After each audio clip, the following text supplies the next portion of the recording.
Hello friends, praise the Lord. வெளிப்படுத்தல் விசேஷம் 19:10 revelation 19:10 நம்ம பார்க்குறோம். இயேசுவை பற்றின சாட்சி தீர்க்க தரிசனத்தின் ஆவியாக இருக்கிறது. ஸோ நம்ம இயேசு கிறிஸ்துடைய வாழ்க்கையோட சாட்சி நமக்கு ஒரு தீர்க்க தரிசனமாக கொடுக்கப்பட்டிருக்கு. நம்ம நிறைய பேர் யோசிக்கிறது, இயேசு கிறிஸ்துவானவர் நிறைய இடத்துல புதிய ஏற்பாட்டில் நம்ம பார்க்குறோம்.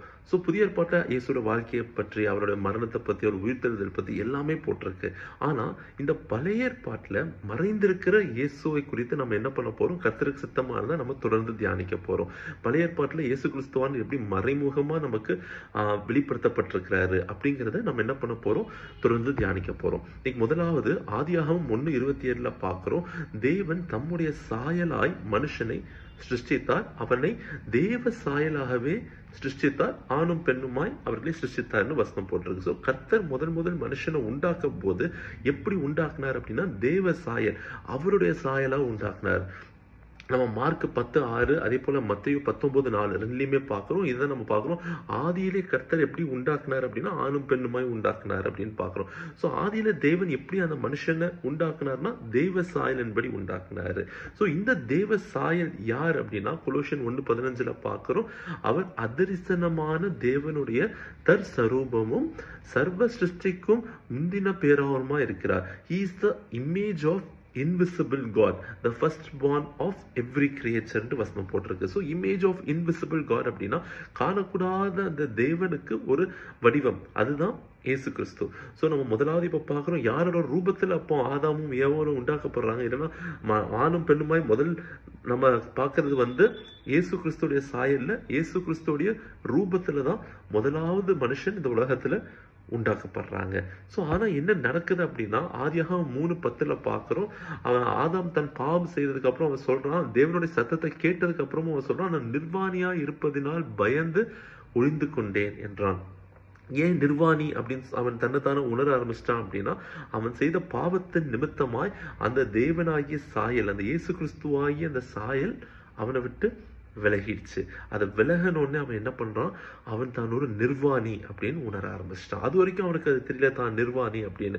ஆனா கர்த்தருடைய வார்த்தையை அவன் கீழ்ப்படியாம பாவம் செய்த போது அவன் தான் ஒரு நிர்வாணி என்பதையும் என்ன நடந்துச்சு, கர்த்தருடைய சாயல் அவனை விட்டு விலகினதை அவன் புரிஞ்சுக்கிட்டான். ஸோ நம்ம வாழ்க்கையிலும் இதே தான் நமக்கு நடக்கும்.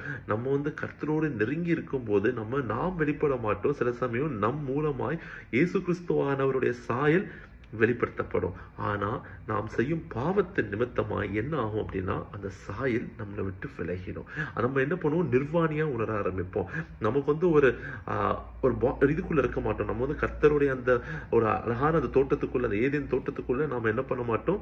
சிருஷ்டிக்க விரும்பவே மாட்டோம். ஏன்னா நாம் பாவம் செய்யும் போது நமக்கே ஒரு குற்ற உணர்ச்சி இருக்கும். இனிமேல் நான் எப்படி இங்க போறது, இனிமேல் நான் எப்படி தேவ சமூகத்துக்கு போய் நிற்பேன், இனிமேல் நான் எப்படி கர்த்தருக்கு ஆலயத்துக்கு செல்லுவேன். ஸோ என்ன நடக்கும் அப்படின்னா, நமக்குள்ள அந்த ஒரு குற்ற மனசாட்சி உண்டாக்கும். பிசாசுடைய பெரிய தந்திரம், ஒரு பாவத்தை பிடித்து கொண்டு இன்னொரு பாவத்தை அவன் கொடுப்பான்.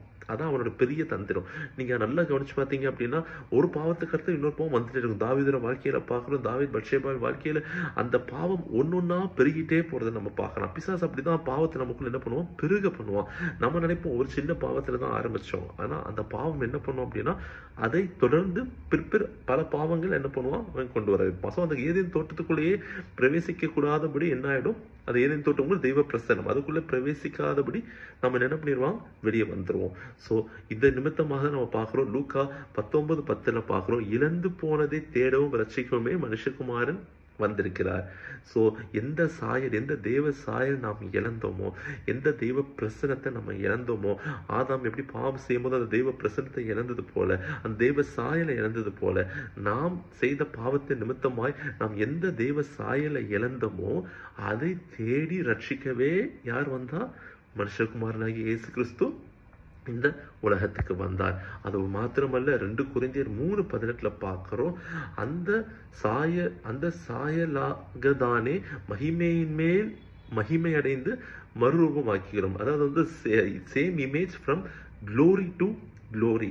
ஸோ இது நம்ம யோசிக்கலாம். இப்போ நம்ம கர்த்தருடைய சாயல் நமக்குள்ள வந்துருச்சு அப்படின்னாலே நம்ம மகிமை அடைஞ்சிருவோம்ல, அந்த ஒரு பூர்ணம் வந்துரும்ல அப்படின்னா கிடையாது.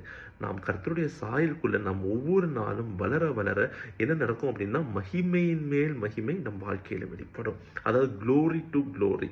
ஸோ நம் கர்த்தருடைய சாயல் நம் வாழ்க்கையில வருவதுங்கிறது ஒரு நாள் அனுபவம் கிடையாது.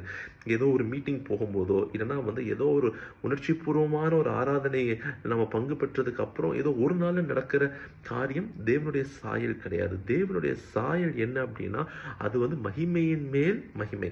அதாவது ஒவ்வொரு நாளும் ஸ்டெப் பை ஸ்டெப்பா என்ன ஆகும், நம் கர்த்தரோடு நெருங்குவதையும் நம் சுபாவம் மாறுவதையும் நமக்குள்ள இருக்கிற நம்ம கர்த்தரோடு நெருங்க நமக்குள்ள இருக்கிற பாவங்கள் நமக்குள்ள இருக்கிற அநியாய காரியங்கள் எல்லாம் என்ன பண்ணும், விலகதை நாம் பார்ப்போம்.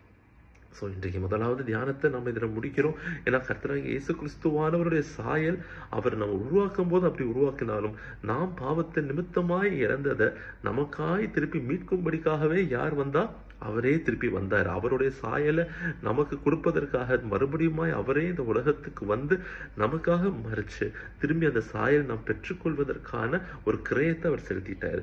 ஸோ நம்ம செய்ய வேண்டிய வேலை ஒண்ணுதான், நம்மளுடைய பாவங்களை அவருடைய சிலுவையில் நன்றியில என்ன பண்ணணும், அறிக்கையிட்டு கர்த்தரே இனிமேல் எனக்கு வேற எதுவுமே வேண்டாம், உங்களுடைய சாயல் எந்த சாயலை நீர் என்ன உருவாக்குனீங்களோ அந்த சாயலே நான் தரித்திருக்க எனக்கு கிருபை தாங்க நம்ம ஜெபிப்போம். கர்த்தர் உங்களை ஆசீர்வதிப்பாராக.